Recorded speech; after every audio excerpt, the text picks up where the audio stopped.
Sebuah nasihat yang sangat menyentuh dari seorang penganut paham Salafi Wahabi yang mulai terbuka mata hatinya.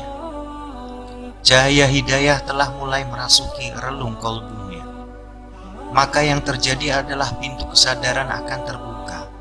Akan terlihatlah apa-apa yang selama ini disembunyikan oleh hati, yaitu kebenaran yang hakiki, Islam yang sesungguhnya yang tidak ditemukan dalam ajaran Salafi.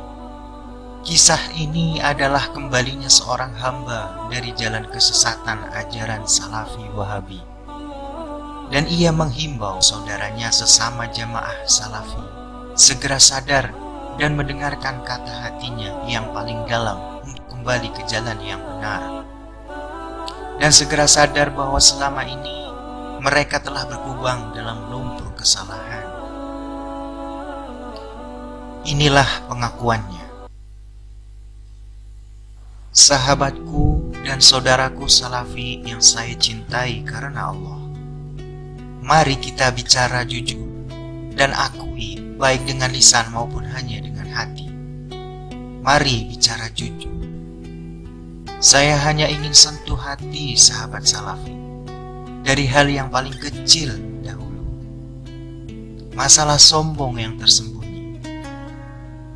Saya sewaktu masih ngotot dengan Salafi, atau jika teman aswaja bilang Wahabi, dimanapun saya sedang berjalan dalam kerumunan orang banyak, sejujurnya, walau tanpa dengan ucapan, ada rasa bahwa saya paling suci, murni dan benar pemahamannya dibandingkan dengan orang yang saya lalui ini.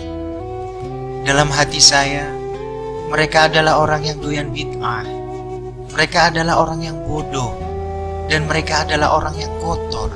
Dalam hati saya, sayalah yang paling murni akidahnya, karena dalam hal pakaian pun, saya yang paling syar'i dibanding yang lain. Perasaan itu setiap hari dan setiap saat selalu timbul, dimanapun dan saat kapanpun.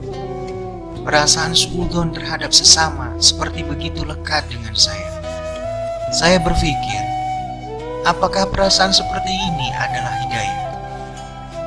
Perasaan ini selalu menghantui saya. Jauh dari ketawaduan, jauh dari rasa saling menghormati, dan saya hanya lembut pada saat saya mengajak orang untuk ikut pemahaman saya. Saya begitu gigih jika ada yang mau. Namun jika ajakan saya ditolak, ada rasa kesal dan benci, dan saya merasa orang tersebut telah sesat. Saya gundah dengan perasaan ini. Padahal jelas tidak ada paksaan dalam Islam. Tidak ada. Saya kemudian ngobrol dengan orang Toriko yang selama ini saya cap sesat. Beliau berkata, "Abu, sampaikan wahyunya saja. Masalah dia iman atau tidak, itu urusan Allah. Hanya Allah yang bisa memberikan hidayah. Manusia tidak akan mampu memberikan hidayah." Subhanallah, sungguh lembut hati orang-orang Toriko ini. Saya semakin tertarik dan ingin mengenal lebih dalam masalah Toriko. Sahabatku Salafi, tanyakan pada hati dan diri kita, apakah kesombongan seperti saya di atas berlaku juga pada diri sahabat? Demi Allah, jawablah dengan hati nurani. Mengapa semakin dalam kita masuk ke Salafi, membuat pandangan kita selalu buruk kepada saudara muslim yang lain?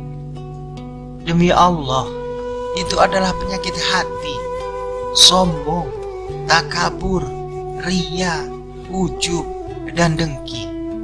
Ingin dipandang yang paling murni, sehingga yang dikedepankan bukan akhlak, namun sudut pandang yang berbeda. Ilmu tanpa akhlak akan hancur. Tanya pada diri kita, apakah di hati kita ada rasa sombong, memandang yang berbeda faham sebagai orang yang tersesat?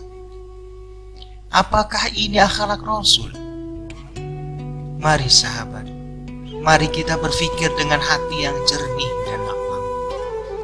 Kiai-kiai yang kita anggap penyesat umat, lihatlah akhlaknya. Jauh dengan kita, Mereka tawaldu, mereka jauh lebih hebat keilmuannya, tapi mereka tidak congkak dan tidak sombong. Sahabatku, saya keluar dari Salafi Wahabi. Maafkanlah saya.